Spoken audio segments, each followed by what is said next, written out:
Welcome back into the Sports Source. This segment of our program brought to you by Topoco Lodge. Huge weekend ahead. You can do a moonrise, an Easter weekend up there at Topoco Lodge. You can do a moonrise hike with Survivor's own Tina Wesson. That's on Saturday, weather permitting with that one. Then on Easter Sunday, rain or shine, because they can move it to an outdoor facility that has a cover.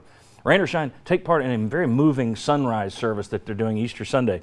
Call Topoco Lodge today. Call them this week to sign up for this big Easter weekend. Moonrise, sunrise. Moonrise on Saturday with the hike, sunrise service on Sunday morning, Easter Sunday. Topoco Lodge, give them a call this week. Check them out also at topoco.com. All right, as word leaked out that Rick Barnes was staying at Knoxville, word also kind of trickled out there that Kellie Harper is the new Lady Vols coach. I thought the timing on that one was pretty interesting.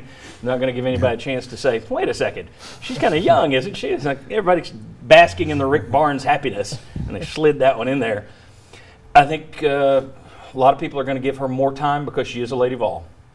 But my question, was she the right hire? Was she the best hire? Or was she simply the most expedient hire? Thoughts? Well, it would be interesting. Or all of the above. It would be interesting to know the time frame.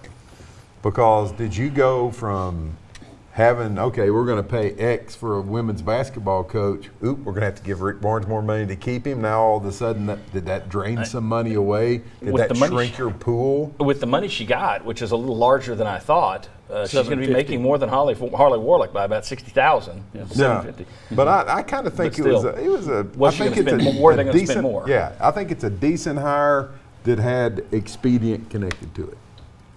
Yeah, I think it was probably an easy one to make in the end, and you do save money, no doubt. And what a week ago we were talking, would Tennessee spend the money to go get the top-tier coach? Jeff Walz was the name that was talked about the most with Louisville, and I think the answer was no at the time, and it still plays out that way.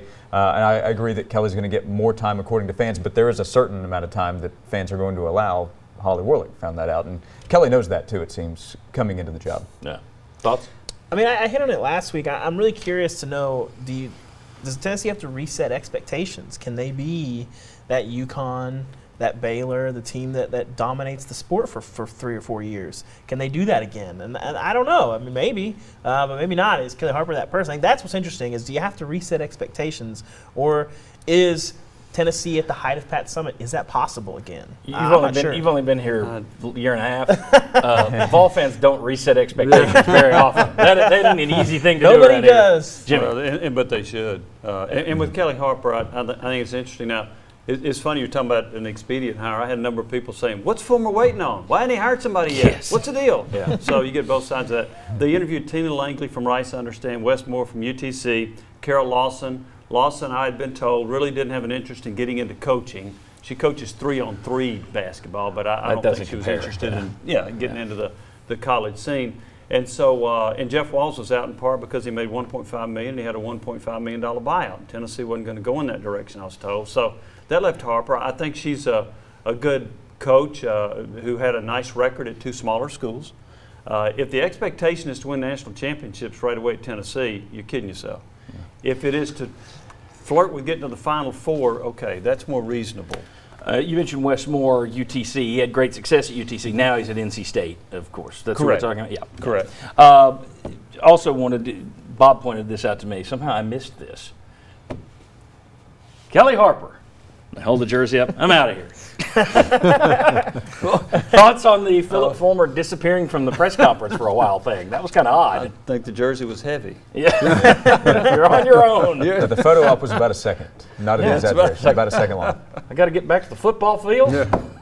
It was awkward. I think Herm Edwards has taught me for the rest of my life to never judge a coach by their introductory press conference. Sure. But it's hard to lose one. But Tennessee, whew, that was a kinda close odd. one. That was a rough one. That was odd the other day. Tennessee's had some good ones, though. Jerry Green was a different press conference. They've had plenty. Yeah. You're right. Yeah. All right. When we come back, Grant Williams, Darren Kirkland Jr., Kim English, and more. We're going to talk about folks across the UT Athletic Department. Come on back on the Sports Source.